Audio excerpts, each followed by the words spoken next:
Good morning. We're going to cover the second part of Chapter 2, and this is an introduction to the audit report. There's the audit report. It's in your handout. You should look at it in your handout. But more importantly, here are the sections. There's the auditor's opinion. That's the first two paragraphs. There's the basis for opinion.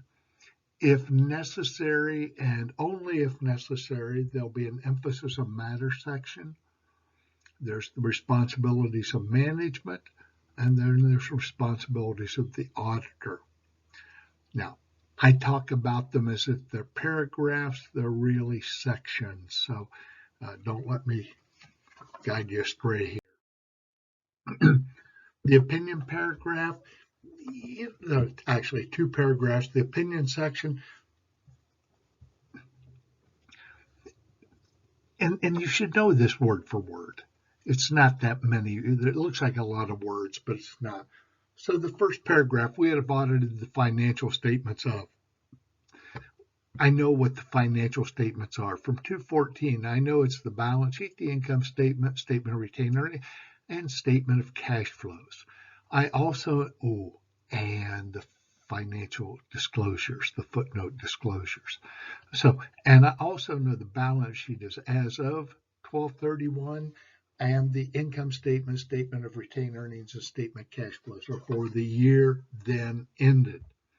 So, whoopee, that's not that hard. We've audited the financial statements of ABC Company, which comprise the balance sheet as of 12/31, the income statement, statement of retained earnings, statement of cash flows for the year then ended, and the related footnote disclosures. Okay, so you know that. You just have to put it together. Then, in our opinion, the accompanying financial statements present fairly in all material respects the financial position of ABC Company as of December 31st, the results of its operations and cash flows for the year then ended in accordance with generally accepted accounting principles. Again, in our opinion, if we express an opinion, then the first three words are in our opinion. The accompanying financial statements, I know what those are from up above, the balance sheet, the income statement, statement of retained.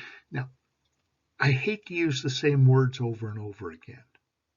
So I use, instead of balance sheet, I say the financial position as of December 31st. And instead of saying income statement, statement of retained earnings, and statement of cash flows, I say the results of operations and cash flows for the year then ended. I don't know what happened to statement of retained earnings. Okay, so yeah, you can look at, well, that's a lot of words, Dr. Miller. Yeah, it is. Whoopee, you already know most of it. Just put it together. The basis for opinion paragraph, there's two critical sentences, the first and the last. Now, this is for standard report. We may sometimes modify this section, but for the standard report, we conduct our audit in accordance with generally accepted auditing standards. Okay. If not, we've got a problem. Okay. The last sentence, we believe that the audit evidence we have obtained is sufficient and appropriate to provide a basis for our opinion. Again, if not, we've got a problem. And doesn't that relate to 500? Doesn't that bring 500 sufficient appropriate evidence? That keeps coming back and back. Management's responsibilities. What's purple mean? I mean, green means I should know about it by the first test. Purple means I should think about it and be familiar with it. And this is what I pointed out for the CPA exam. Management's responsible for the preparation and fair presentation. That's been a change in word recently. Management's responsible for the design, implementation, and maintenance of internal control. Again, that's been a change. And then we've got management talks about substantial doubt about the company's ability to continue as a going concern. Okay, well, that's going to come up in Chapter 3. So we'll need to know that by the time of the test. Auditor's responsibility. Now, I broke this up into two pieces. The top part, our objectives are to obtain reasonable assurance about whether the financial statements as a whole are free of material mistake, whether due to fraud or error, and issue the auditor's report that includes our opinion.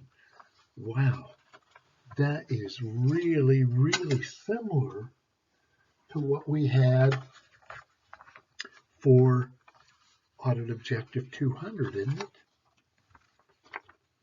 200 says, obtain reasonable assurance about whether the financial statements as a whole are free of material misstatement, whether due to fraud or error. That's the same. Thereby enabling the auditor to express an opinion on whether the financial statements are presented fairly in all material respects. So it's a little bit different. And to issue the audit report that includes our opinion. So it's almost the same as 200.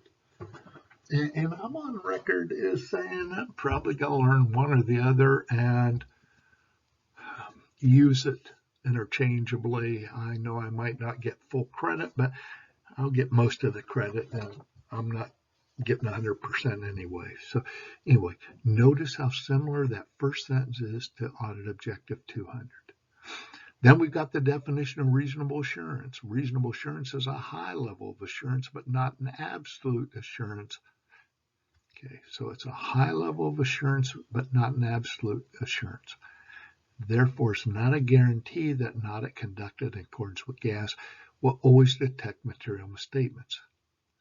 So yeah, reasonable assurance, that's a big word. We need to know that.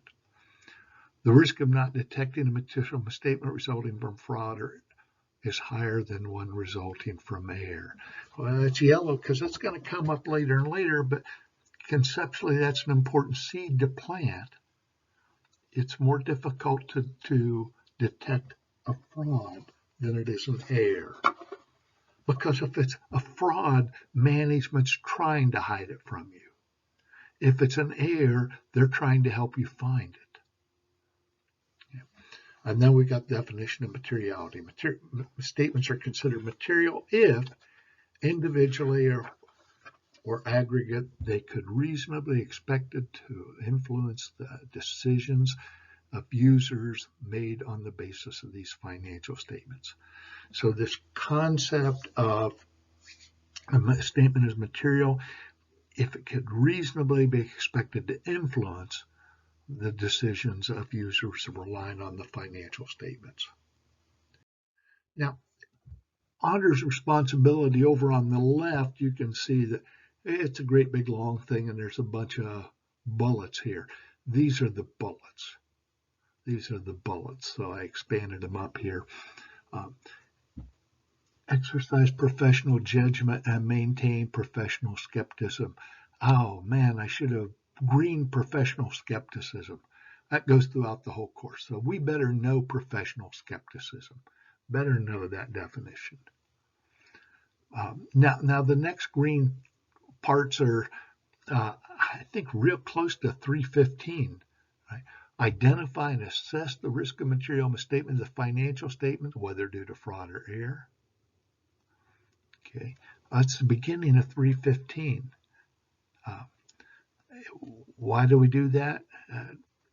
Design and perform audit procedures responsive to those. Well, that's almost the end of 315. Then we go down to the next green, obtain and understand the internal control in order to design and audit procedures appropriate. So that's real close to 315. And I want you to see how, in one regard, we're learning a lot. Well, two things. I'm trying to convince you that the stuff I'm emphasizing is really important and goes through the whole course. So part of this is a sales job. But the other part of it is, in some regards, we're not learning so much as we're learning some really important things over and over again. Okay. Now, the red thing is understand the internal controls relative to the audit in order to design the appropriate procedures. but not for the purpose of expressing an opinion on the effectiveness of the internal controls. So we're talking about private companies here. And private companies, want to be perfectly clear, we don't express an opinion on the effectiveness of the internal controls. Public companies, PCAOB companies, SEC companies, public companies, Sarbanes-Oxley requires the auditor to express an opinion on the effectiveness of the company's internal controls. That's true for public companies, not private companies. Everybody and their brother has heard about Sarbanes-Oxley. They don't know what it means, but everybody and their brother is walking around saying, oh, Sarbanes-Oxley requires auditors to express an opinion on the effectiveness of internal controls. Yes, that's true, but Sarbanes-Oxley does not apply to private companies. So in our standard audit report, we say, hey, Mr. Investor, make sure you realize this is a private company, and therefore we're not expressing an opinion on the effectiveness of the internal controls. Now down at the bottom, we've got substantial doubt about the company's ability to continue as a going concern.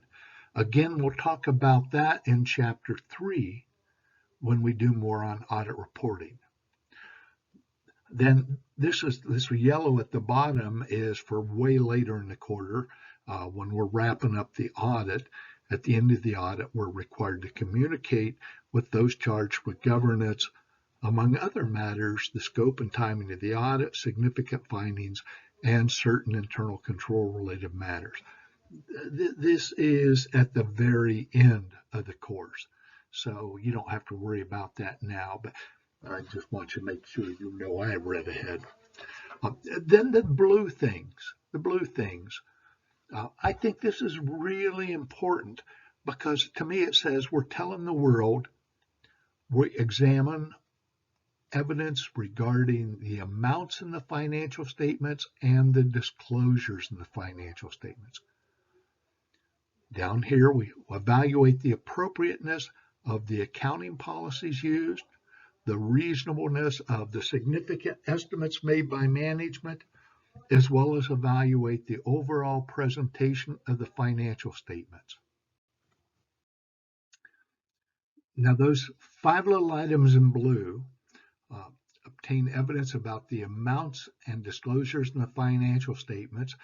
I count that as 2, and I'm the one writing the test.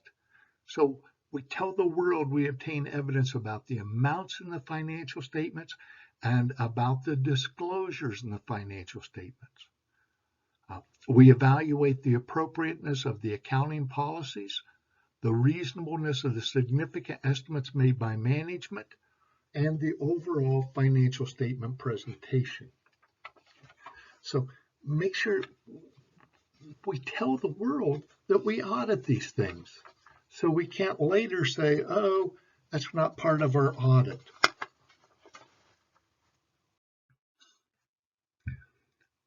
Audit reports. We've got the unmodified. If the financial statements fairly present, we issue an unmodified. Fairly present in all material respects. Qualified. Present fairly except for a very limited number of conditions where the financial statements don't conform to GAAP. Well, we've got a qualified, fairly presented except for a very limited number of situations where the audit procedures failed to satisfy auditing standards. Adverse. They don't conform to generally accepted accounting principles. Disclaimer.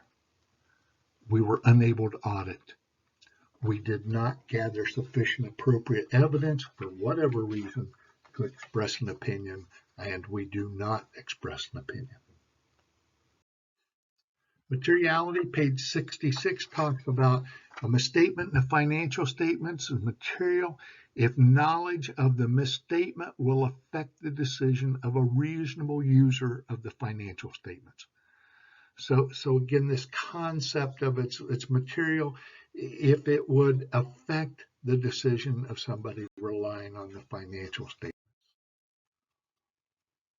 The auditing standards have a little longer definition. We're going to go with the short one for a while, but eventually we'll learn the longer one. The magnitude of an omission or misstatement, either an omission or a misstatement of accounting information in light of surrounding circumstances, makes it probable that the judgment of a reasonable person relying on that information would have changed or influenced by the omission or misstatement. This concept, it's material if we believe it would change the decision of somebody relying on the financial statements. Very important. 200, 315, 500, 700, and the definition of independence. Right now, the unmodified auditor's report and the assertions on page 166. The unmodified auditor's report, because if you will see when we do chapter 3, I rely on, we have audited the financial statements of. Did we audit them? In our opinion, the financial statements present fairly in all material respects. Was that true? Okay. Did we conduct our audit in accordance with generally accepted auditing standards? Yes or no? Do we have sufficient appropriate evidence on which to base our opinion? So I look at the standard audit report, the unmodified audit report, and say, oh my gosh, do I need to modify my report because something in the unmodified report is not true?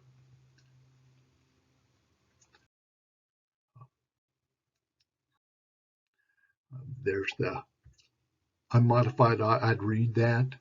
Okay, so it's in your handout. I'd read it once. You should know by now what you have to focus on in the report. You don't have to memorize the whole thing for any reason. And here are the 6 assertions we're going to focus on for the first test. Okay. The 6 in highlighted in red.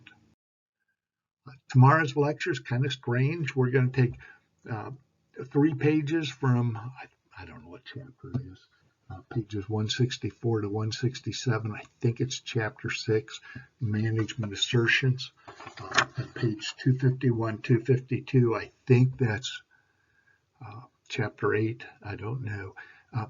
It's only 5 pages, but please study them and take them serious. Okay, you got to learn the material. So 251, 252, I can't believe how much trouble students have understanding the concept on those 2 pages. So invest some time in it and learn on it, because those, the management assertions and the allowance for sampling risk are going to appear on all 4 tests. So learn them. Anyway, I'll see you tomorrow. Have a great day.